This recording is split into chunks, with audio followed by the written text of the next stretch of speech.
Cuando ves a alguien que siempre está tranquilo, increíblemente amable y evita los conflictos, ten cuidado. Esta persona nota todo. Permanecen en silencio porque saben que si se enfadan, hará daño. Guardan todo dentro, eligiendo mantenerse calmados. Pero el día que exploten, será una verdadera tormenta. Y quien haya desencadenado esa ira, soportará las consecuencias. Todos tienen un límite. Y para ellos, este límite suele ser más alto que para la mayoría de las personas. Pero una vez que se cruza, espera una supertormenta.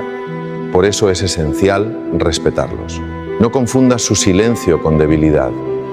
Detrás de cada sonrisa tranquila hay una fuerza y determinación que pueden sorprenderte. Dentro de la tranquilidad yace el reservorio de la resiliencia. Cuidado con la calma, porque dentro de ella se oculta la tempestad.